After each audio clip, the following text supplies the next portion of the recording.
Hey guys, welcome to RedSunStories. Hope you're doing well. Tonight we're exploring the legend of Momotaro, the Peach Boy, one of Japan's most beloved folklore heroes, born from a giant peach and raised by an elderly couple.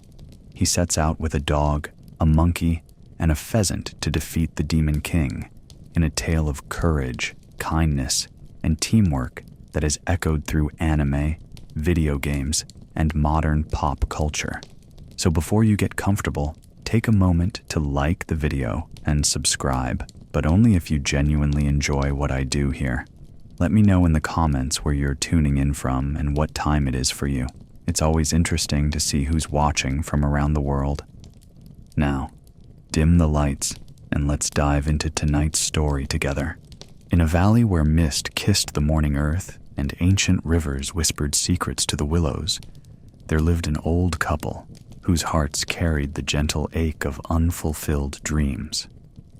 The old man, with hands weathered by decades of tending rice fields, and his beloved wife, whose fingers moved like poetry through household tasks, had shared 40 springs together beneath the shadow of distant Mount Fuji.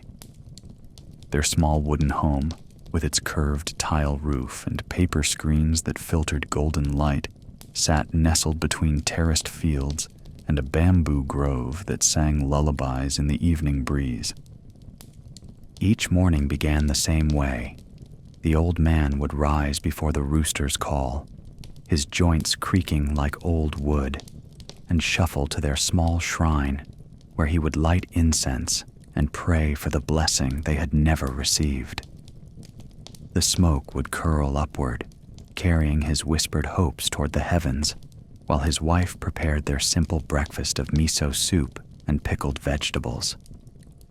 Their conversations were punctuated by comfortable silences, the kind that comes only after years of knowing another's thoughts without words. Yet beneath their contentment lay a profound longing. Their arms had never cradled a child. Their laughter had never been joined by smaller voices. The village around them thrived with the sounds of children, their neighbor's grandson practicing calligraphy, the baker's daughter learning to weave, young voices calling out during games of tag through the narrow streets. The old couple would pause in their daily tasks to listen, their faces softening with bittersweet smiles. They had grown accustomed to the ache, the way one learns to live with an old injury that flares on rainy days. Still, they found joy in small things, the way cherry blossoms danced on spring winds, the satisfaction of a perfectly tended garden, the warmth of tea shared in comfortable silence as evening settled over their valley.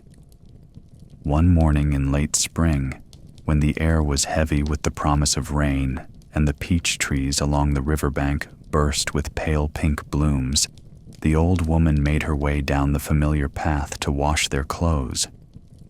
The river here ran clear and swift, fed by mountain streams that carried the essence of snow and stone. She had walked this path countless times, her feet knowing every stone and root. But today, something felt different. A shimmer in the air, a sense of anticipation that made her heart flutter like a caged bird. The water was unusually warm against her weathered hands as she knelt by the riverbank, sorting through their simple garments. The cherry blossoms overhead dropped their petals like gentle snow, creating a carpet of pink and white that drifted slowly downstream. It was then, as she dipped her husband's work shirt into the flowing water, that she saw it, a peach unlike any she had ever seen, massive and perfect, floating toward her with an otherworldly glow that seemed to emanate from within its rosy skin. The peach was extraordinary in every way. Where ordinary peaches were the size of a fist, this one was as large as a harvest moon, its surface smooth and luminous, catching the dappled sunlight that filtered through the willow branches. It moved against the current as if guided by invisible hands, spinning slowly in the crystal clear water, leaving tiny ripples in its wake.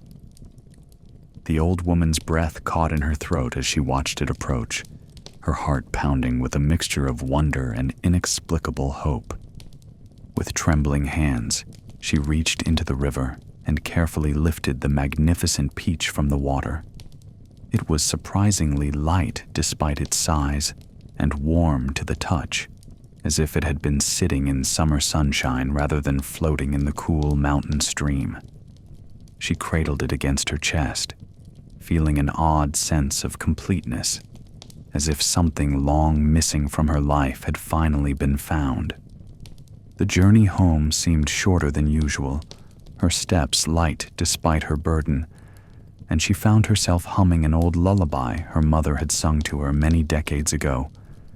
When the old man returned from his work in the fields, dirt under his fingernails and exhaustion etched into his weathered face, he found his wife sitting at their low wooden table, gazing at the enormous peach with wonder-filled eyes. She told him of her discovery, her voice barely above a whisper, as if speaking too loudly might cause the miraculous fruit to vanish like morning mist. Together, they marveled at its perfect form, its subtle fragrance that filled their humble home with the essence of spring itself. As evening painted the sky in shades of amber and rose, they decided to cut the peach and share its sweetness. The old man fetched their best knife, its blade worn smooth from years of use, but still sharp enough for the task. But as he pressed the steel against the peach's perfect skin, something extraordinary happened. The fruit began to glow brighter, pulsing with a gentle light that seemed to match the rhythm of their hearts.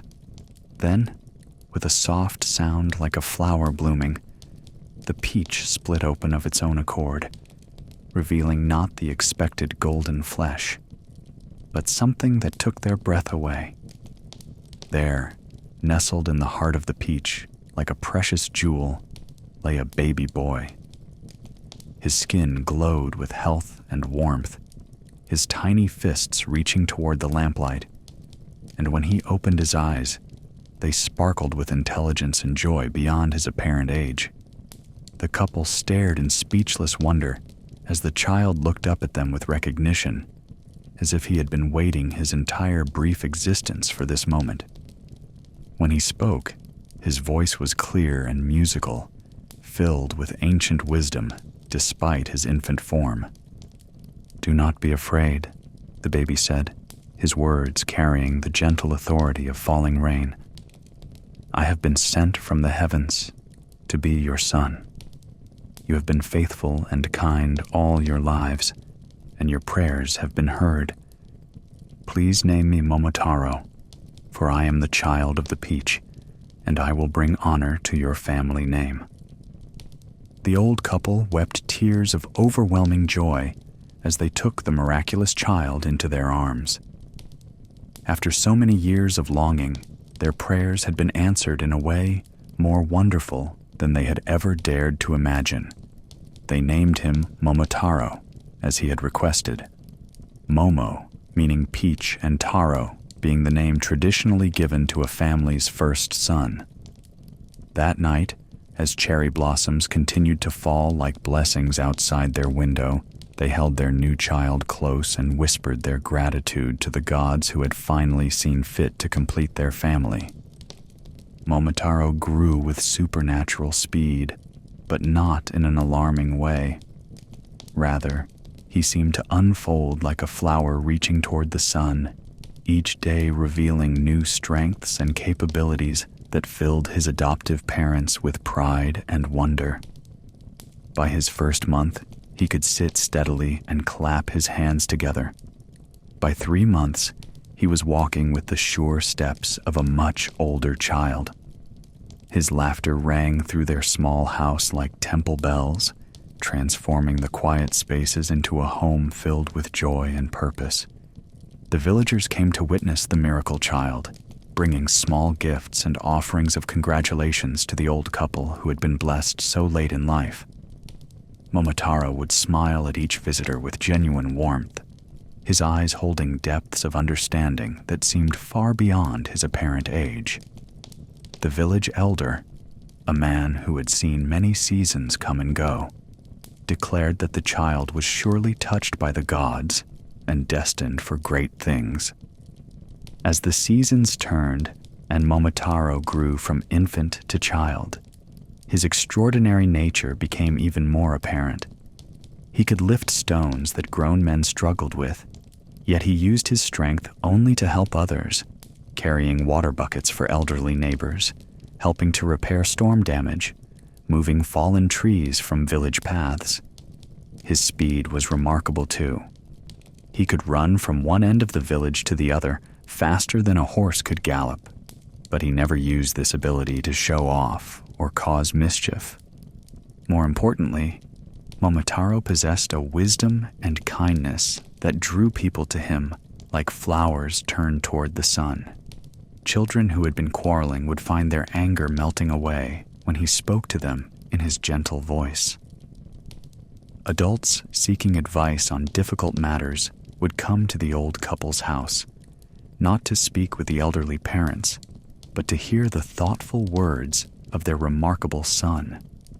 Even the most stubborn village disputes seemed to resolve themselves when Momotaro offered his perspective, always fair and always kind. The old man taught Momotaro the art of farming, showing him how to read the weather and the movement of clouds, how to know when rice was ready for harvest by the way the grain heads bowed toward the earth. Momotaro absorbed these lessons eagerly, his hands learning the feel of good soil, his eyes studying the subtle signs that marked the changing seasons. But where it took most young men years to master these skills, Momotaro seemed to understand them instinctively, as if the knowledge had been planted in his heart, along with his extraordinary strength. His adoptive mother taught him the domestic arts, how to prepare tea with the proper ceremony, how to mend clothes with tiny invisible stitches, how to arrange flowers so that each blossom showed its beauty while contributing to the harmony of the whole. Momotaro proved equally gifted at these gentler tasks, his large hands surprisingly delicate when working with silk thread or fragile flower stems. He would sit beside her in the evenings, helping with household tasks while she told him stories of their ancestors and the old ways of their people. Years passed in this peaceful manner, with Momotaro growing ever stronger and wiser, beloved by all who knew him. The old couple, now made young again by the joy of parenthood, watched their son with hearts full of contentment. Their hair might have grown whiter, and their steps perhaps a little slower, but their spirits soared like birds on spring winds, nourished by the daily miracle of Momotaro's presence in their lives. But even in paradise, shadows eventually fall. News began to reach their peaceful valley of troubles in the wider world. Merchants passing through spoke in hushed voices of demons who had made their home on a distant island, creatures of terrible strength and insatiable greed who raided coastal villages and inland settlements alike. These Oni, as they were called, struck without warning, carrying away treasure and food, leaving fear and devastation in their wake. At first, these troubles seemed as distant as thunder from a storm on the far horizon. Their valley was protected by mountains and hidden from the main trade routes, a place easily overlooked by those who meant harm. But as seasons passed, the raids grew bolder and closer. Villages that had been their neighbors for generations fell silent, their festivals no longer lighting up the night sky, their market bells no longer ringing across the hills. One evening, as autumn painted the mountainsides in shades of gold and crimson, a group of refugees arrived at their village. They were farmers and merchants from settlements closer to the coast, their faces gaunt with hunger and hollow with loss. Around the village fire that night, they told their stories in voices broken by grief and fear. The demons of Oni Island were unlike any creatures of legend or nightmare. They stood twice as tall as men, with skin like polished stone and eyes that glowed with malevolent fire. Their leader was a creature of particular cruelty, who delighted in causing suffering and claimed dominion over all the lands he could see from his island fortress. The refugees described treasures beyond imagination, hoarded in the demon's stronghold: gold and silver, precious gems, silk tapestries, and artwork stolen from countless victims over many generations. Momotaro listened to these accounts with growing anger, though his expression remained calm and thoughtful. As the refugees settled into temporary shelters provided by the villagers' generosity, he walked alone through the bamboo grove behind his parents' house, his mind working through what he had heard. The suffering of innocent people weighed heavily on his heart, and he found himself thinking of the children among the refugees, eyes too old for their young faces, dreams shattered by cruelty they had done nothing to deserve. That night, he sat with his adoptive parents by their small hearth, watching the flames dance while autumn wind rattled the paper screens. The old couple had grown truly elderly now, their movements careful and deliberate, their voices softer than they once were. Yet their love for Momotaro burned as brightly as ever, and they could read the thoughts that lay behind his quiet demeanor as clearly as words written on parchment. "You mean to go to Oni Island?"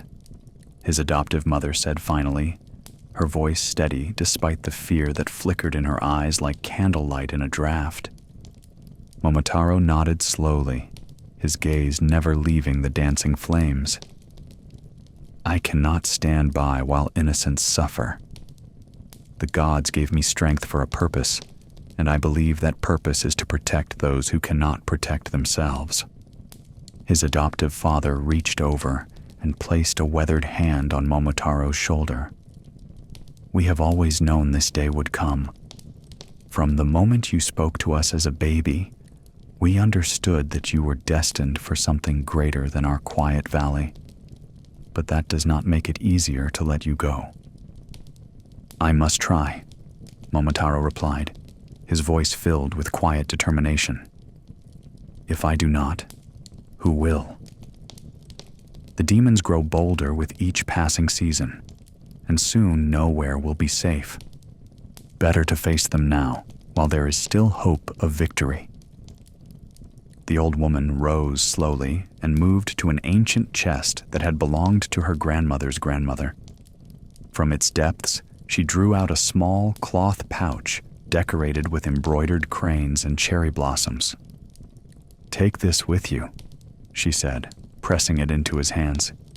"It contains kibi dango, millet dumplings made with special care and blessed by the village shrine maiden.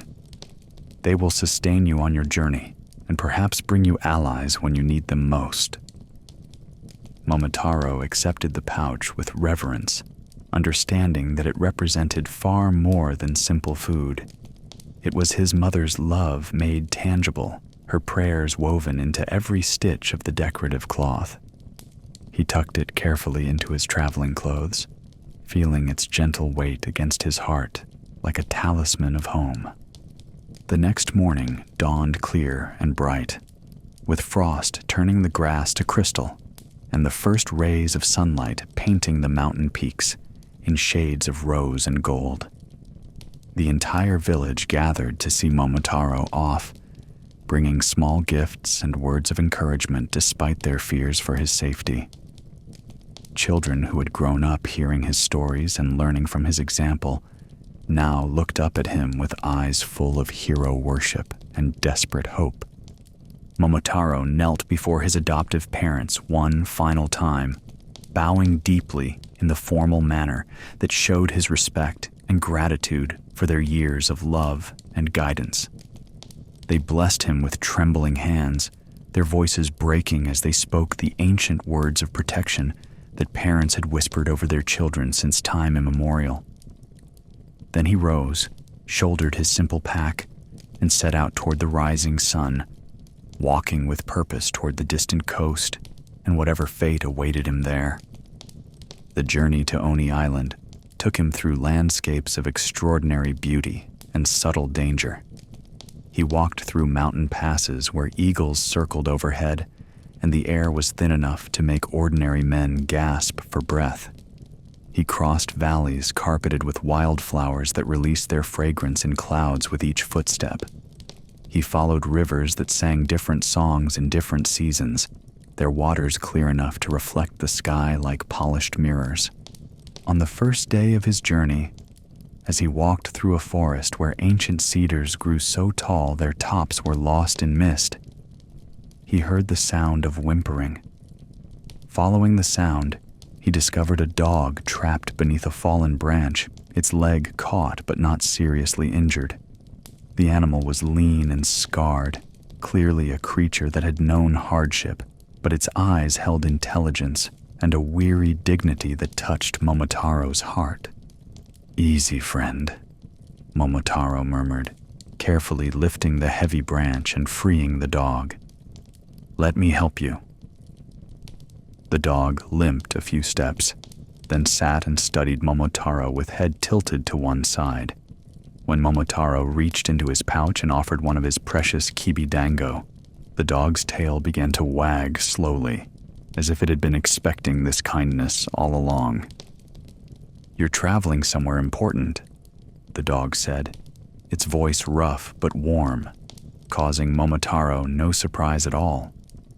In a world where children could be born from peaches, talking animals seemed perfectly natural. "I'm going to Oni Island to confront the demons who have been terrorizing innocent people," Momotaro replied honestly. "It's a dangerous journey, and I don't expect to return." The dog considered this, chewing thoughtfully on the millet dumpling. "I've been alone for longer than I care to remember. My family was killed by bandits, and I've been wandering ever since, looking for a purpose. If you'll have me, I'd like to join your quest. I have nothing left to lose, and perhaps something to gain, the chance to make my life mean something again." Momotaro felt his heart expand with gratitude and companionship. "I would be honored to have you as my friend. What shall I call you?" "Shiro," the dog replied simply. "It was my name when I had a home." Together, they continued through the forest, their footsteps creating a steady rhythm on the carpet of fallen leaves. Shiro proved to be excellent company, possessed of keen senses that could detect danger long before Momotaro's human abilities became aware of it. More than that, the dog seemed to understand the weight of their mission, never complaining about the pace or the increasing difficulty of the terrain as they climbed higher into the mountains. On the second day, they encountered a monkey sitting dejectedly by a mountain stream, staring at the water with such profound sadness that even the cheerful babbling of the brook seemed muted in his presence. The monkey was clearly elderly, his fur gray around the muzzle, his movements careful and deliberate in the way of those who have lived long and seen much. "Greetings, friend," Momotaro called gently. "You seem troubled. Is there something I might do to help?" The monkey looked up with eyes that held depths of wisdom and sorrow. "I am old and useless now," he said, his voice carrying the weight of years. "Once, I was the leader of a large troop, respected and feared throughout these mountains. But age has stolen my strength and speed, and my people have moved on without me. I sit here wondering what purpose an old monkey can serve in a world that values only youth and vigor." Momotaro sat down beside the elderly monkey, Shiro settling at his feet with natural grace. "Wisdom and experience have their own value," he said thoughtfully. "I am on my way to challenge the demons of Oni Island, and I suspect that intelligence and cunning will serve me better than mere strength when the time comes for battle." The monkey's ears perked up with interest. "Oni Island? That is a place of legend and nightmare. Many have tried to breach its defenses, and none have returned. What makes you think you can succeed where others have failed? I don't know that I can, Momotaro admitted freely, but I know that I must try. The demon's raids grow bolder each season, and innocent people suffer while I have the strength to act. If I fail, at least I will have tried to make the world a little better than I found it. The old monkey studied Momotaro's face for a long moment, reading the sincerity and determination written there. I have heard that those who travel to dangerous places are wise to bring gifts that might earn them allies. Do you carry anything that might serve such a purpose? In response, Momotaro offered one of his precious kibidango, which the monkey accepted with dignity and gratitude. As he chewed the sweet dumpling, his expression grew thoughtful and then determined. I am Saru, the monkey said finally, and though my body may be old, my mind remains sharp and my courage has not dimmed. If you will have me, I would like to join your quest. It would give me great pleasure to end my days in service of a worthy cause, rather than sitting by this stream feeling sorry for myself. Your wisdom and experience would be invaluable, Momotaro replied warmly. I would be grateful to have you with us. And so their small company grew to 3, each member bringing unique strengths to their shared mission. Saru proved to be not only wise, but also possessed of a dry sense of humor that helped lighten the mood during the most difficult portions of their journey. His knowledge of mountain paths and weather patterns saved them days of travel and kept them safe from dangerous storms that might have delayed or defeated a less experienced group. On the 3rd day, as they crested a high mountain pass and began their descent toward the distant ocean, they heard the sound of distressed cries echoing from a rocky gorge below. Following the sounds, they discovered a magnificent pheasant trapped in a hunter's net, its beautiful plumage torn and disheveled from struggling against the cruel bonds that held it prisoner. The pheasant was clearly a creature of noble bearing, its crest proud despite its current predicament, its eyes flashing with indignation rather than fear. It had fought against the net until its strength was nearly exhausted, but it continued to struggle with admirable determination, even as Momotaro and his companions approached. Please, let us help you, Momotaro called out as he carefully began to untangle the complex knots that bound the bird. These nets are cruel traps that serve no honorable purpose. You free me at your own risk, the pheasant warned, though it stopped struggling to avoid hindering Momotaro's efforts. I am Kiji, and I am known throughout these mountains for my fierce temper and independent nature.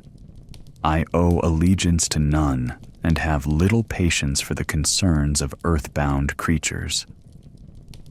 Everyone deserves freedom, Momotaro replied simply, continuing his careful work on the knots. What you do with that freedom, once you have it, is your own choice to make. When the last strand of the net fell away, Kiji flexed his wings experimentally, then preened his ruffled feathers with the careful attention of one who takes pride in his appearance. Only when he had restored his dignity did he turn his attention back to his rescuers. You could have passed by and left me to my fate, the pheasant observed. Many would have, especially knowing my reputation for being difficult to deal with. Why did you stop to help? Because it was the right thing to do, Momotaro answered, offering the bird one of his remaining kibidango. Where I come from, we help others not because we expect reward, but because we are all part of the same world, and we share responsibility for each other's welfare. Kiji accepted the dumpling and ate it slowly, his sharp eyes studying the unusual group before him. a young man with the bearing of a warrior but the gentle manner of a sage, a battle-scarred dog with loyal eyes, and an elderly monkey whose quiet dignity spoke of deep wisdom.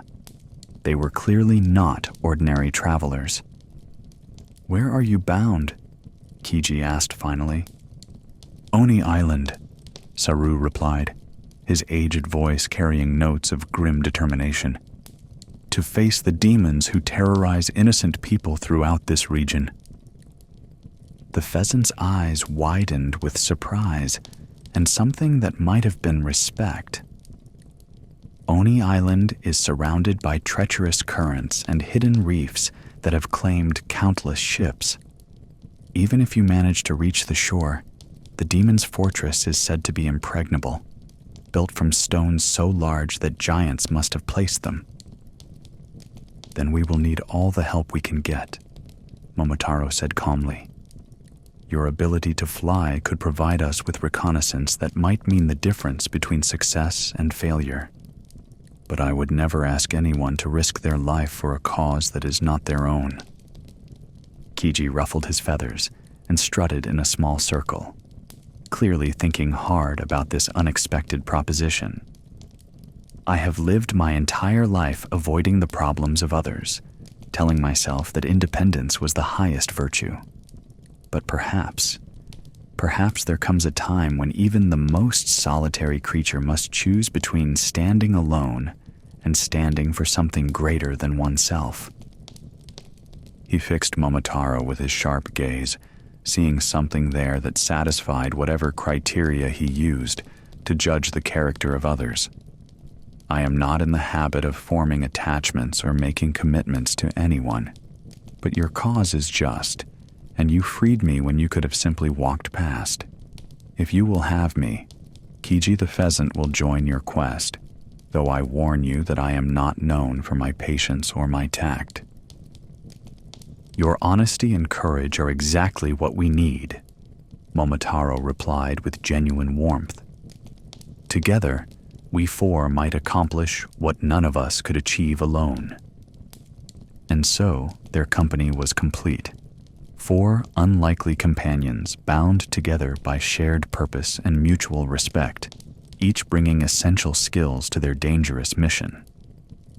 As they continued their journey toward the coast, they developed the easy camaraderie that comes naturally to those who have chosen to risk everything for a cause greater than themselves. The remaining days of travel passed in a rhythm of steady progress, punctuated by moments of quiet companionship around evening campfires. Shiro's keen senses kept them safe from wild animals and warned them away from unstable paths. Saru's wisdom helped them find the best routes through difficult terrain and locate sources of fresh water when their supplies ran low. Kiji's ability to scout from above saved them from walking into several dangerous situations, including a landslide that would have blocked their path for days. Most importantly, they talked. Around their small fires at night, they shared stories of their lives before this quest brought them together. Momotaro spoke of his adoptive parents and the peaceful valley where he had grown up, his voice soft with love and longing. Shiro told of the family he had lost and the long, lonely years of wandering that followed. Saru reminisced about his days as a troop leader, the responsibilities he had carried, and the lessons he had learned. Even Kiji, despite his claims of independence, revealed glimpses of a more complex inner life than his prickly exterior might suggest. These conversations deepened their bonds and strengthened their resolve. They were no longer simply 4 individuals who happened to be traveling in the same direction. They had become a team, each member valued for their unique contributions, each willing to sacrifice for the other's welfare. Finally, after many days of travel, they crested a final hill and saw the ocean spread before them like a vast carpet of shifting blue and silver. The sight was breathtaking, waves that stretched to the horizon, seabirds wheeling overhead, the salt scent carried on winds that had traveled across endless waters. But their destination was not the peaceful coastal villages that dotted the shoreline. Far out to sea, barely visible through the ocean haze, lay a dark smudge that could only be Oni Island. Even from this great distance, the island seemed to radiate menace. No birds flew near it, no fishing boats ventured into the waters surrounding it. It sat alone in the vast ocean, like a festering wound, its very presence seeming to darken the sky above it. Storm clouds gathered around its peaks, even when the rest of the sky remained clear, and occasional flashes of unnatural light suggested that the demons who lived there possessed powers beyond normal understanding. The coastal village nearest to their destination was a place of obvious fear and hardship. Half the houses stood empty, their windows dark, and their gardens overgrown with weeds. The few villagers they encountered moved with the careful, quiet steps of people who had learned to avoid drawing attention to themselves.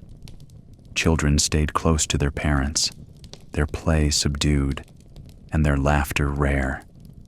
The village headman, an elderly fisherman whose boats had been destroyed in a demon raid the previous season, confirmed their worst fears about Oni Island.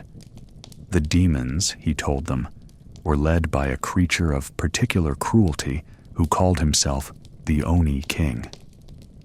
This monster stood 3 times the height of a man, with strength enough to tear trees from the earth and skin like polished black stone that could turn aside sword blades and spear points.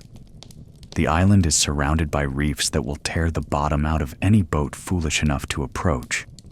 The headman warned them, his weathered face grim with memory. And even if you somehow manage to reach the shore, the demons have built their fortress on the highest peak, with walls of stone so thick that catapults cannot breach them. Many brave warriors have attempted what you contemplate, young lord.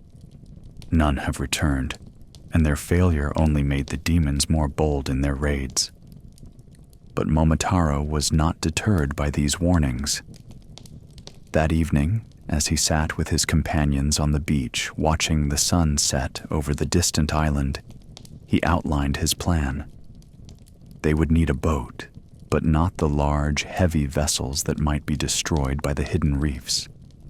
Instead, Kiji would fly ahead to scout the safest approach, while Momotaro, Shiro, and Saru made their way across the treacherous waters in a small, maneuverable craft that could navigate between the underwater obstacles. The demons will not expect such a small force, Momotaro explained as waves lapped gently at their feet. Their defenses are designed to stop armies, not for companions who care more about justice than personal glory. We will use stealth and cunning rather than brute force, striking at the heart of their power before they realize the threat we represent. Kiji ruffled his feathers nervously. From what I observed during my reconnaissance flights, the fortress is indeed formidable. But I noticed something interesting. There appears to be only one well-guarded entrance on the seaward side. The landward approach is protected by sheer cliffs that the demons apparently consider impassable. If we could find a way to scale those cliffs, then we might catch them completely off guard, Saru finished, his old eyes gleaming with strategic possibilities. It would be dangerous, but no more dangerous than a frontal assault on their main defenses. Shiro's tail wagged slowly as he considered their options. I've never been afraid of heights, and my claws are sharp enough to find purchase on even smooth rock. If there's a way up those cliffs, I can find it. They spent the next day making their preparations. The village headman, despite his fears for their safety, provided them with a small fishing boat that had been damaged in a storm but remained seaworthy. Local craftsmen helped them repair the vessel and equipped it with supplies for the dangerous crossing. The village shrine maiden blessed their mission with ceremonies that dated back centuries, calling upon the gods to protect these brave souls who risked everything for the welfare of others. As evening fell and they prepared for departure, the entire village gathered on the beach to see them off. Despite their fear of the demons, these simple people had been touched by the courage and nobility of the four companions. Children brought small flowers to tuck into their clothing for luck. Elderly women whispered protective charms, and even the most hardened fishermen offered grudging words of respect. "You carry the hopes of all who have suffered under the demon's cruelty," the headman told them as they pushed their small boat into the gentle surf. "May the gods grant you success, and may you return safely to those who wait for you." The crossing to Oni Island took place under cover of darkness, with only the stars and a sliver of moon to guide their way. Kiji flew ahead, using his keen eyes to spot the treacherous reefs that had claimed so many vessels, calling back warnings when they needed to adjust their course. The water around the island seemed unusually cold and dark, as if the presence of evil had somehow poisoned even the ocean itself. As they drew closer to their destination, the true horror of the demon's stronghold became apparent. The island rose from the sea like a massive black tooth, its shores littered with the wreckage of boats that had attempted the crossing before them. Skulls and bones gleamed white among the rocks, grim testimony to the price paid by previous challengers. The fortress itself crowned the island's highest peak like a malevolent crown, its walls built from stone so large they seemed to have been placed by giants in some bygone age. But Kiji had been right about the cliffs on the landward side. They were indeed sheer and forbidding, rising straight from the water, with no apparent handholds or ledges. The demons had clearly considered them an adequate natural defense, for no guards were posted along their length, no watchfires burned to alert the fortress of approaching enemies. "There," Saru whispered, pointing to a section of cliff face where centuries of wind and weather had carved narrow cracks and tiny ledges into the stone. "If we're very careful and very lucky, we might be able to climb there." The ascent proved to be every bit as treacherous as they had feared. The rock was slick with sea spray and treacherous with loose stones that threatened to betray their presence with every step. Shiro led the way, his sharp claws finding purchase where human hands might slip, testing each hold before trusting his weight to it. Behind him, Momotaro climbed with the steady determination that had carried him this far, his supernatural strength allowing him to lift himself up sections of cliff that would have defeated ordinary men.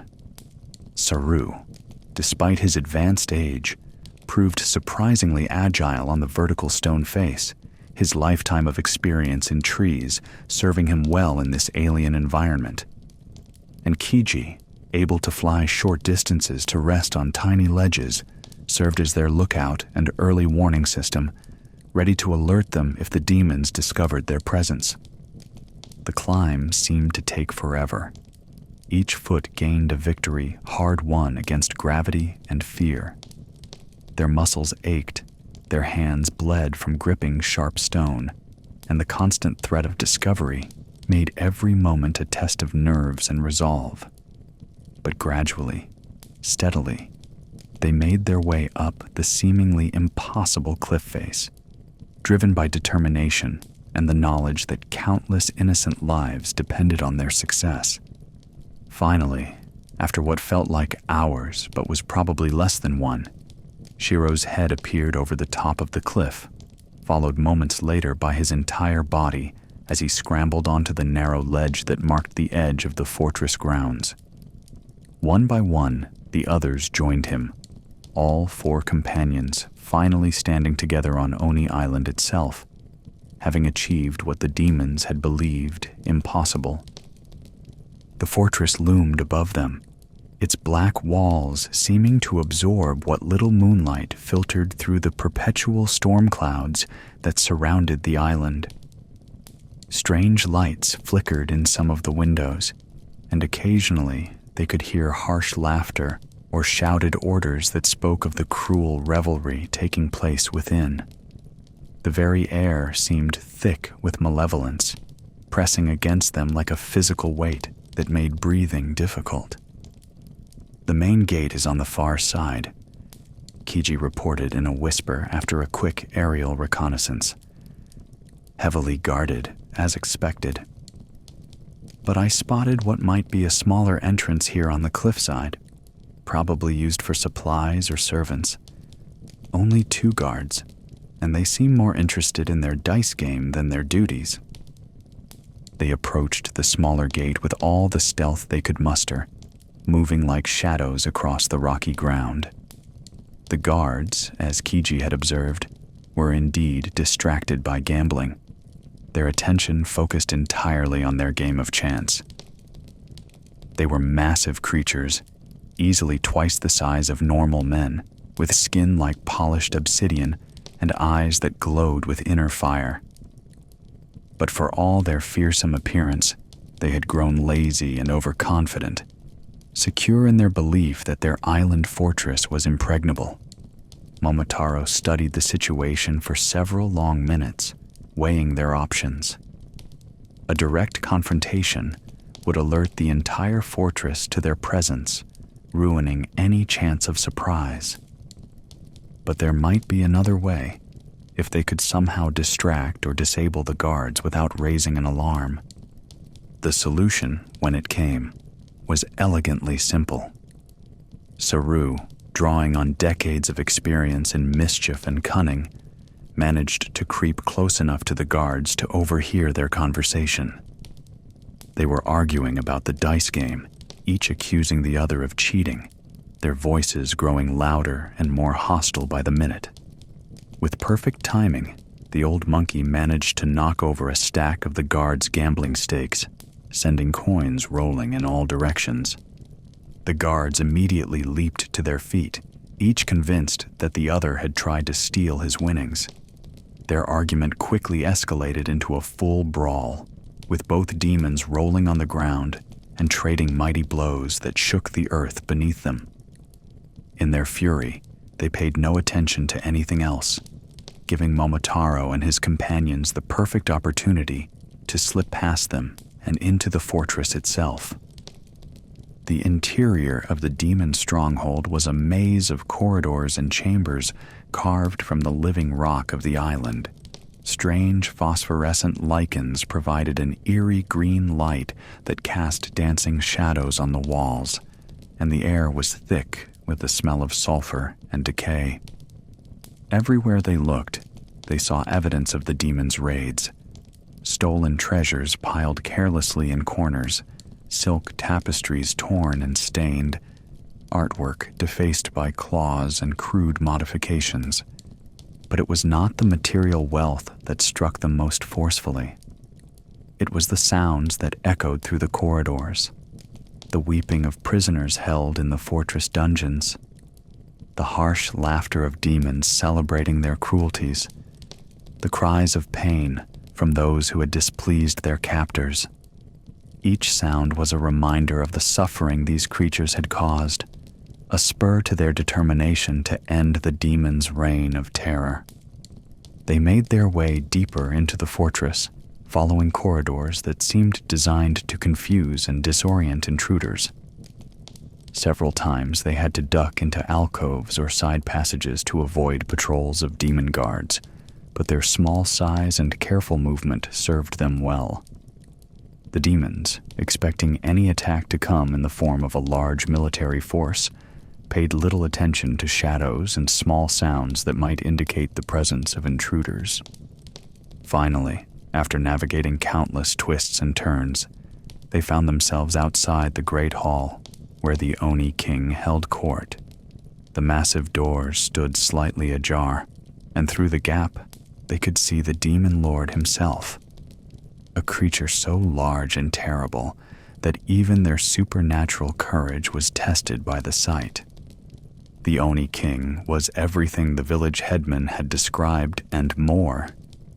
He stood nearly 4 times the height of a normal man, his body a mountain of muscle and sinew covered in skin like polished black armor. His eyes burned with flames that seemed to reach into the very souls of those who met his gaze, and his voice, when he spoke, rumbled like distant thunder. Around him, lesser demons capered and groveled, bringing him reports of their latest raids and seeking his approval for future atrocities.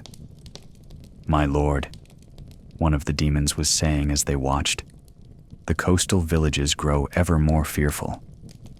Some have been completely abandoned, their people fleeing inland rather than face our might. Soon, all the lands within our reach will be ours to command." The Oni King's laughter was like the sound of boulders crashing down a mountainside. "Excellent! Fear is the most effective weapon we possess. When mortals cower at the mere mention of our name, conquest becomes effortless. Have you prepared the ships for our next great raid?" "Yes, my lord. We can strike at the mountain villages before the next full moon. Their isolation has made them complacent. They will not expect an attack from the sea." Momotaro felt his jaw clench with anger as he listened to these casual plans for devastation and suffering. These were the very mountain villages where he had grown up, where his adoptive parents still lived, where children played in gardens tended by people who had never harmed anyone. The thought of demon raiders descending on his peaceful valley filled him with a cold fury that burned hotter than any flame. He turned to his companions, seeing his own determination reflected in their eyes. Without need for words, they all understood that the time for stealth had passed. This was their moment, their chance to strike at the heart of evil, and perhaps save countless innocent lives in the process. Together, they pushed open the great doors and strode into the demon court, 4 small figures facing a hall full of monsters, their courage the only weapon they truly needed. The demons fell silent as they appeared, too surprised by this unprecedented intrusion to react immediately. The Oni King himself leaned forward on his massive throne, his burning eyes focusing on the unlikely group of intruders with a mixture of amusement and contempt. "What is this?" the demon lord rumbled, his voice filling the vast hall like rolling thunder. "Mortals dare to enter my fortress uninvited. Have you come to beg for mercy, or are you perhaps messengers from some village hoping to negotiate the terms of their surrender?" Momotaro stepped forward, his young face calm and resolute, despite the overwhelming presence of evil that pressed against him from all sides. When he spoke, his voice carried clearly through the hall, each word ringing with quiet authority that made even the lesser demons pause in their restless movement. "I am Momotaro, son of the Peach, chosen of the gods to bring justice to those who prey upon the innocent. I have come not to negotiate, but to demand that you cease your raids, release your prisoners, and return the treasures you have stolen from peaceful people." The silence that followed this declaration stretched for several heartbeats before being shattered by the Oni King's booming laughter. "Momotaro, I have heard whispers of your name in the reports my raiders bring back. They speak of a young man with supernatural strength who helps villagers and protects the weak. But you are smaller than I expected, and far more foolish than I could have imagined." The demon lord rose from his throne, his massive form seeming to fill the entire hall. "Do you see how many we are, little peach boy? Do you comprehend the power that stands against you? I have crushed armies beneath my feet and turned proud warriors into whimpering slaves. What makes you think that you and your 3 animal friends can succeed where so many others have failed?" Because, Momotaro replied simply, we fight not for glory or conquest, but for justice and the protection of innocence. That cause gives us strength that your evil cannot understand or overcome. The Oni King's eyes flared with anger at this response. Pretty words from a child who knows nothing of true power. Let me educate you before I add your bones to the collection that decorates my throne room. He gestured to his demons, and immediately the hall erupted into chaos. Dozens of the creatures rushed toward Momotaro and his companions, their claws extended and their eyes blazing with bloodlust. But the four friends were ready for this moment. Their earlier planning and their bonds of friendship combining to make them far more effective than their small numbers might suggest. Shiro leaped into action with all the fierce loyalty of his canine nature, his teeth and claws finding vulnerable spots that his years of wandering had taught him to identify. Despite his smaller size, he moved with such speed and determination that several demons found themselves on the defensive, backing away from his relentless attacks. Saru used his lifetime of wisdom and experience to outmaneuver opponents who were stronger but far less clever than he was. His knowledge of anatomy, gained from years of observing both friend and foe, allowed him to strike at pressure points and nerve clusters that could disable even the largest demon with precisely placed blows. Kiji took to the air, using his ability to fly as both weapon and shield. His sharp beak and talons, combined with his aerial mobility, made him a deadly opponent who could strike from unexpected angles and retreat before his enemies could retaliate effectively. But it was Momotaro himself who proved most formidable. The supernatural strength that had been growing within him since birth now revealed its true purpose, allowing him to match and exceed even the demon's physical power. More than that, he fought with a purity of purpose that seemed to create a protective aura around him. Demon claws that should have torn him apart somehow missed their mark, while his own strikes landed with devastating accuracy. The battle raged through the great hall, with furniture splintering and stone walls cracking under the force of the combatants' blows. But gradually, steadily, the four companions began to gain the upper hand. Their teamwork, honed during their journey to the island, allowed them to support each other and protect each other's weaknesses while maximizing their individual strengths. One by one, the lesser demons fell before their combined assault, until only the Oni King himself remained standing. The demon lord watched the defeat of his followers with growing disbelief, his confidence slowly giving way to something that might have been fear. Impossible, he snarled, his burning eyes darting between the four friends who now stood arrayed against him. You are only mortals. Your strength should have failed by now. Your courage should have broken in the face of true power. Our strength comes from something you can never understand, Momotaro replied, breathing hard but still standing tall despite the fierce battle they had just endured. It comes from love. Love for those we protect, love for each other, and love for justice itself. That is a power that evil cannot touch or defeat. The Oni King roared with fury and launched himself at Momotaro, his massive fists swinging with enough force to shatter mountains. But Momotaro was ready for this final confrontation, his friends supporting him as he had supported them throughout their quest. The battle between Momotaro and the Oni King was like a force of nature itself. Thunder and lightning made manifest in physical combat. The demon lord's strength was enormous, his claws sharp enough to cut stone, his hide tough enough to turn aside sword blades. But Momotaro fought with the accumulated power of all the prayers that had been offered for his success, all the hopes that rode on his mission, all the love that his adoptive parents had poured into his upbringing. The turning point came when the Oni King, desperate and growing weaker, attempted to call upon dark powers to overwhelm his opponent.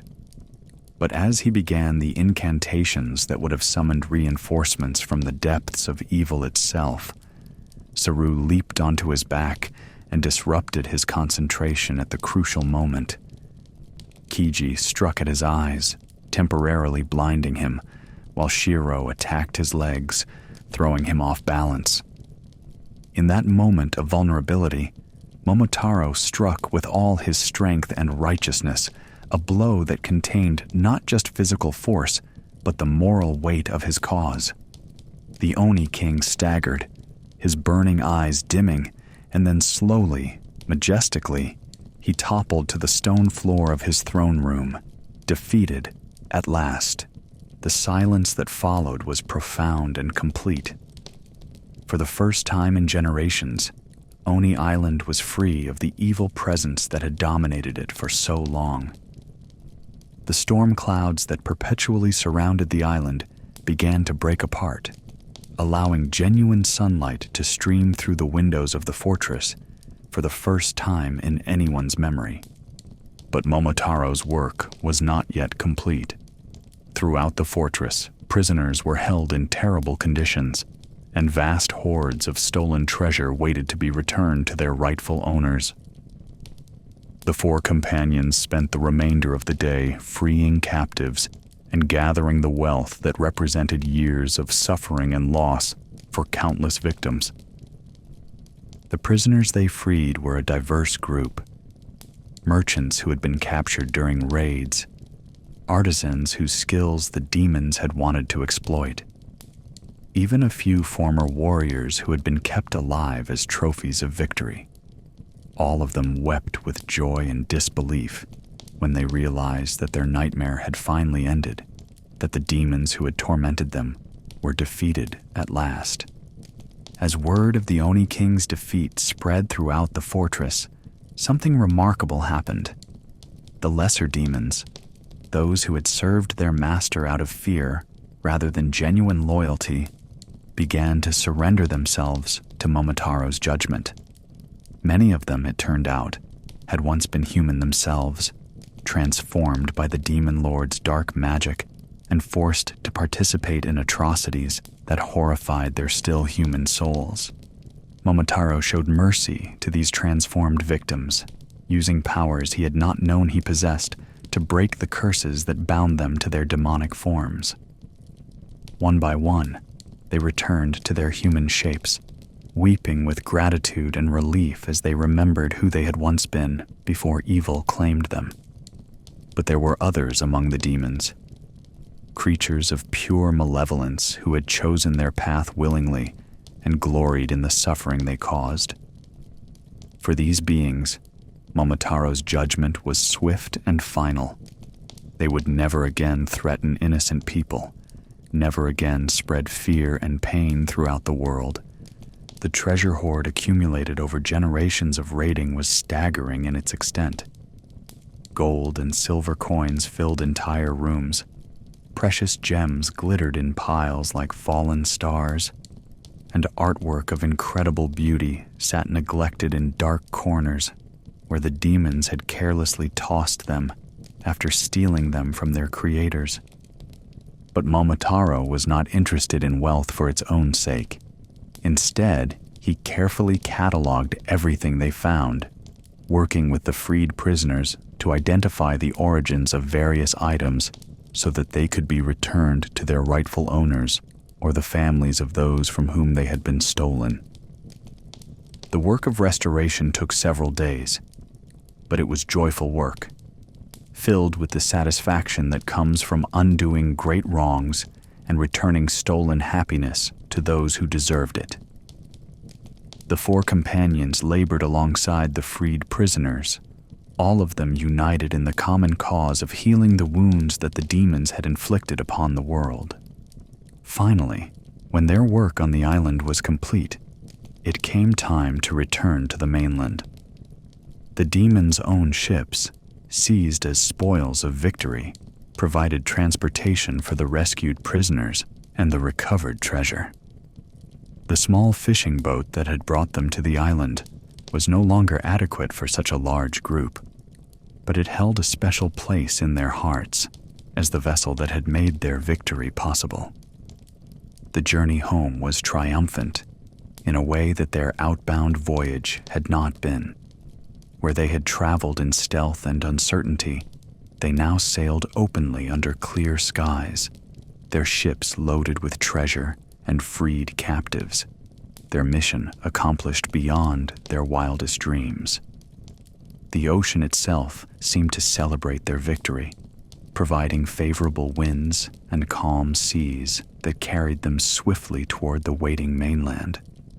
Word of their success had somehow preceded them, perhaps carried by the seabirds that now flew freely around the island that had once been forbidden to all living things.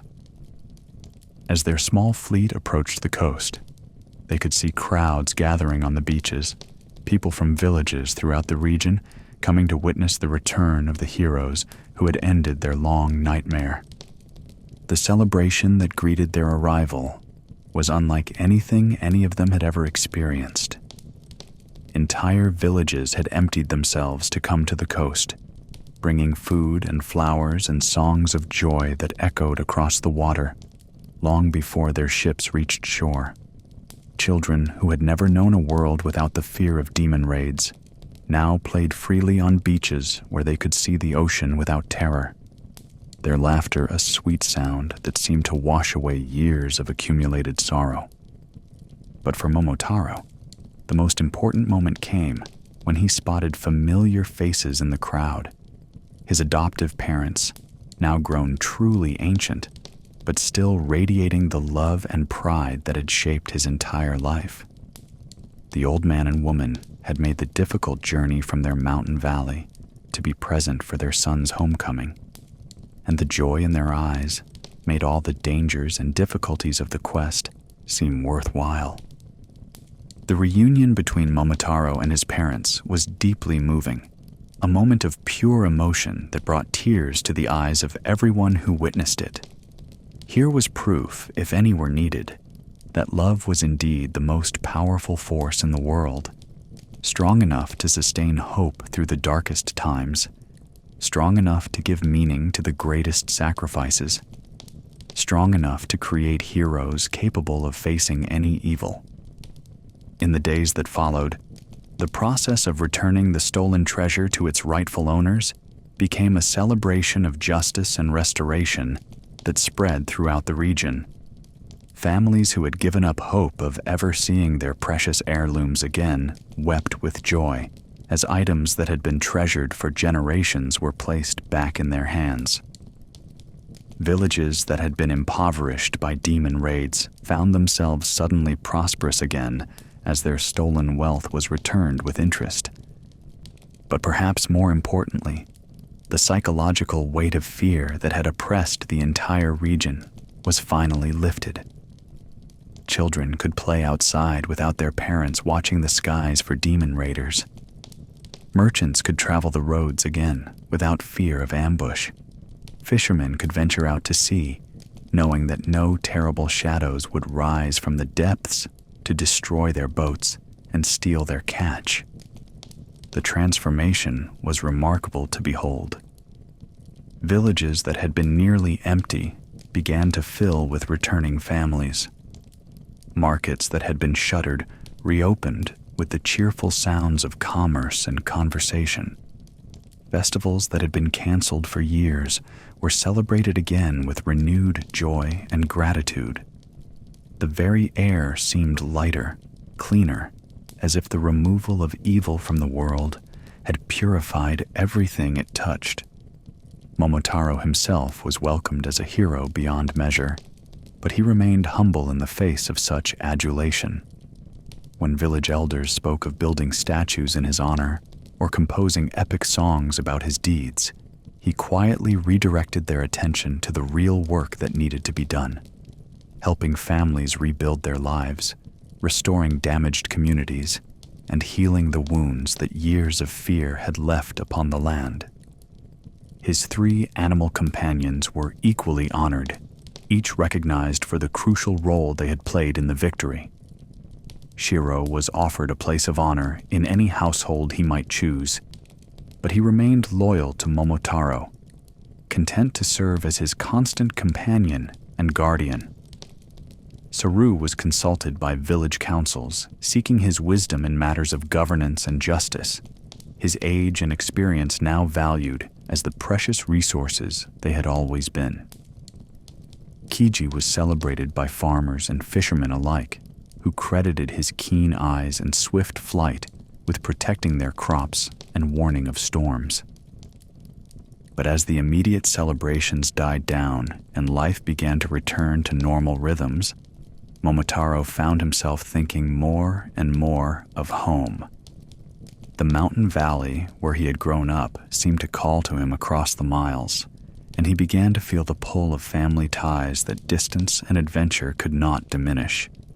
His adoptive parents, though proud beyond measure of their son's achievements, were growing frail with age. The excitement of his victory celebration had sustained them for a while, but now they moved more slowly, spoke more quietly, and spent more time gazing out at the mountains that surrounded their home valley. They never complained or asked him to return, but Momotaro could read the longing in their eyes whenever they thought he wasn't watching. One evening, as autumn painted the world in shades of gold and crimson, Momotaro made his decision. He would return home, not as a conquering hero seeking rest from his labors, but as a devoted son who understood that the greatest adventures are meaningless without the foundation of love that makes them possible. The journey back to his childhood valley was bittersweet. Every familiar landmark brought back memories of his youth, when the world had seemed both smaller and larger than it did now. Smaller because his experience had been limited. Larger because everything had been filled with wonder and possibility. Now he returned with knowledge of evil and suffering, but also with the deeper understanding that good could triumph over darkness when people chose to stand together against injustice. The welcome he received in his home village was warm but different from the grand celebrations he had experienced elsewhere. These were people who had known him since infancy, who remembered him as a remarkable child rather than a legendary hero. Their joy at his return was personal and profound, rooted in genuine affection rather than mere admiration for his deeds. His adoptive parents wept when they saw him walking up the familiar path to their small house, and the reunion was everything that love and longing could make it. They sat together far into the night, sharing stories of what had passed during their separation, finding comfort in each other's voices and the simple pleasure of being together again under their own roof. In the months that followed, Momotaro settled back into the rhythms of village life, but with a deeper appreciation for its quiet pleasures. He worked alongside his aging father in the rice fields, helped his mother with household tasks, and spent his evenings listening to the old stories and songs that had shaped his childhood. The supernatural strength that had made him a hero in battle now served humbler but no less important purposes, lifting heavy loads for elderly neighbors, repairing storm damage to village buildings, and ensuring that no one in their community ever went without help when they needed it. He also used his experiences to teach the young people of the village, sharing lessons about courage, friendship, and the importance of standing up for what is right. But he was careful to emphasize that heroism comes in many forms, and that the daily acts of kindness and compassion that bind communities together are just as valuable as any dramatic battle against obvious evil. Shiro, Saru, and Kiji had followed him home, and they too found their place in the peaceful valley. Shiro became the village's unofficial guardian, his keen senses alert for any threat to the people he had come to love. Saru shared his wisdom with anyone who sought his advice, becoming an unofficial counselor whose age and experience made him invaluable to those facing difficult decisions. Kiji ranged far and wide through the surrounding mountains, serving as an early warning system for weather and other natural dangers that might threaten the valley. As the seasons turned and years passed, Momotaro's adoptive parents grew ever more frail, but their contentment was complete. They had lived to see their miraculous son become not just a hero to the world, but a loving and devoted family member who chose to spend his days caring for those who had cared for him. When they spoke of the future, it was with peace rather than worry, knowing that their son would carry their love and wisdom forward into whatever challenges might await him. The old man passed first, quietly in his sleep on a night when cherry blossoms were falling like snow outside their window.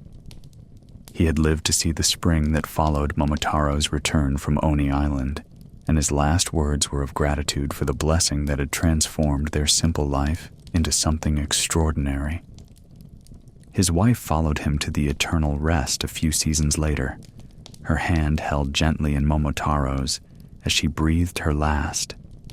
She died with a smile on her weathered face, surrounded by the love that had sustained her through all the years of their marriage and the miraculous gift of unexpected parenthood that had crowned their later years.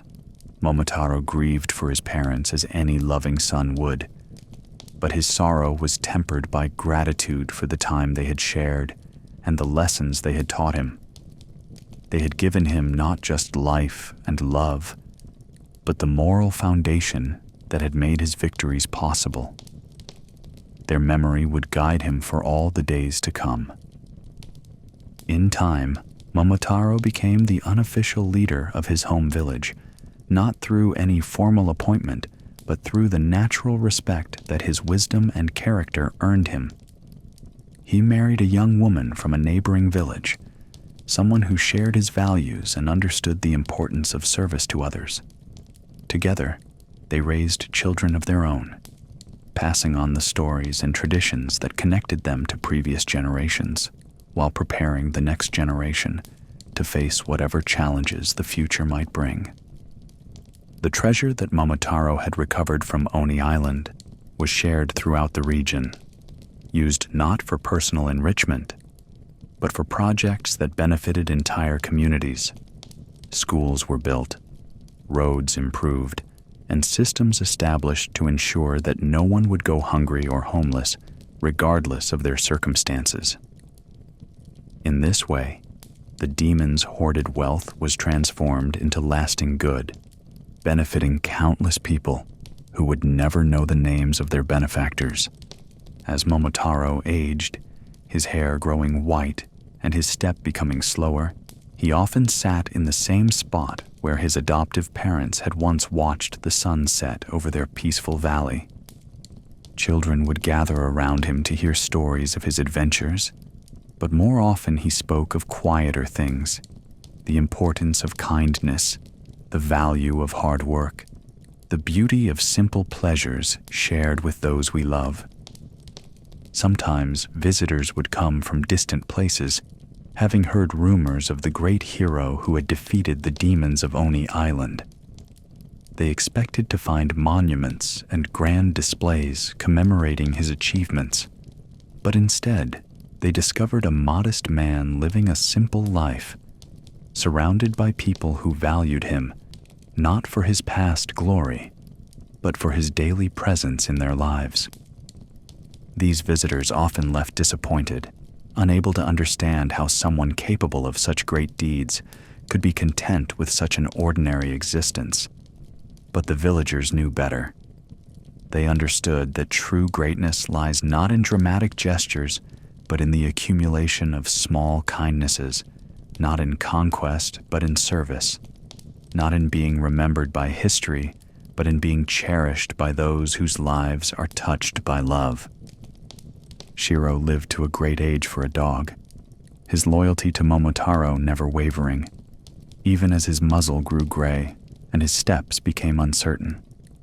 When his time came, he He died peacefully in his favorite spot beside the hearth, surrounded by the family that had adopted him and the friends who had shared his greatest adventure. Saru, too, lived many years beyond what might have been expected for a monkey of his advanced age when they first met. His wisdom deepened with time, and even on his deathbed, he was offering advice to young villagers facing difficult decisions. His last words were a joke that made everyone present laugh, even as they wept for his passing. Kiji was the last of the animal companions to depart this world, his keen eyes and swift flight serving the village until the very end. When he finally could no longer take to the skies, he spent his remaining days perched in Momotaro's garden, watching over the children who played there, and occasionally sharing memories of their great adventure with anyone patient enough to listen to an old bird's rambling stories. When Momotaro himself grew old and felt his own time approaching, he gathered his children and grandchildren around him to share the most important lessons he had learned during his long life. He spoke not of battles won or demons defeated, but of the love that had shaped him from his earliest days, the friendship that had sustained him through his greatest trials, and the simple joys that had made even his ordinary days worth treasuring. Remember, he told them as evening shadows lengthened across their valley, that we are all connected to each other, to the land that sustains us, to the generations that came before us and those that will come after. The greatest strength any of us possess is not the power to overcome our enemies, but the capacity to love and serve others, to build rather than destroy, to heal rather than harm. He passed away on a night when the cherry blossoms were in full bloom, their petals drifting through the open windows of his room like blessings falling from heaven. His death was peaceful, surrounded by family and friends, his life complete and his legacy secure in the hearts of all who had known him. The valley mourned his passing, but their grief was tempered by gratitude for the time they had shared with him and the knowledge that his influence would continue through the generations he had shaped and inspired. Children who had listened to his stories grew up to tell those same tales to their own children, ensuring that the lessons of courage, kindness, and love would never be forgotten. Years passed, and seasons turned, and life in the valley continued its peaceful rhythm. New challenges arose from time to time, but they were met with the wisdom and courage that Momotaro had taught by example. The community remained strong, bound together by shared values and mutual care, protected not by walls or weapons, but by the love that connected each person to all the others. Sometimes, on nights when the moon is full and cherry blossoms dance on gentle winds, the villagers say they can still hear echoes of ancient laughter carried on the breeze. Children claim to glimpse a great dog running through the forest shadows, an elderly monkey swinging through the trees, and a magnificent pheasant soaring overhead, as if the spirits of the four friends continue to watch over the valley they once called home. And perhaps they do. Perhaps love is indeed strong enough to transcend even death, binding souls together across the boundaries of mortal existence. Perhaps the courage and kindness that define the best of us create ripples that spread ever outward through time and space, touching lives in ways we can never fully know or understand. The story of Momotaro has become legend, passed down through countless generations as a reminder that heroism comes not from supernatural gifts, but from the choices we make each day. It teaches us that the greatest victories are won not through force of arms, but through the power of love, that true strength lies in service to others, and that the most important battles are often fought not against external enemies, but against the darkness that can grow within our own hearts if we allow fear and hatred to take root there. In quiet valleys throughout the world, in villages where people still remember the old stories and the ancient wisdom they contain, children continue to learn about a boy born from a peach who chose to use his gifts not for personal glory, but for the protection of innocence. They learn about friendship that transcends all differences, about courage that grows stronger when shared, and about the kind of love that creates heroes not through miraculous birth but through the daily decision to put the welfare of others above our own comfort and safety. And in learning these lessons, they carry forward the true treasure that Momotaro and his companions brought back from their great adventure. Not gold or jewels or material wealth, but the understanding that we are all connected, all responsible for each other's welfare, all capable of choosing light over darkness when the moment comes to stand and be counted. The wind carries these stories across mountains and valleys, over rivers and seas, bringing hope to any who have ears to hear and hearts open to receive the timeless truth that love is indeed the most powerful force in existence, stronger than any demon, more enduring than any treasure, more precious than life itself.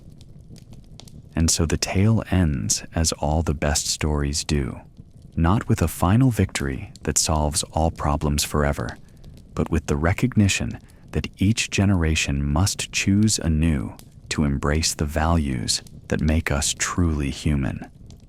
The story of Momotaro reminds us that within each of us lies the potential for heroism, waiting only for the moment when we decide to step forward and stand for something greater than ourselves. In the gentle darkness of peaceful sleep, as dreams carry us to places where ancient wisdom lives eternal, we remember that we too are part of this great story, connected to all who have chosen courage over cowardice, love over hate, service over selfishness. And in that remembering, we find the strength to face whatever challenges tomorrow may bring, knowing that we do not face them alone, but as part of an unbroken chain of souls who have chosen to make the world a little brighter, a little kinder, a little more worthy of the children who will inherit it from us.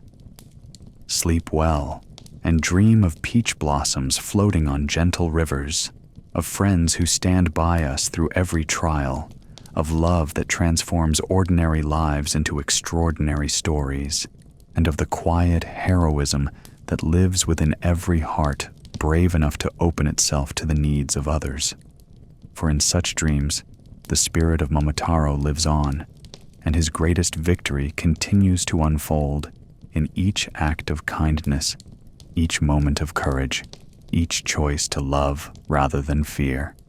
The story never truly ends, for it lives on in every heart that remembers what it means to be human at our very best.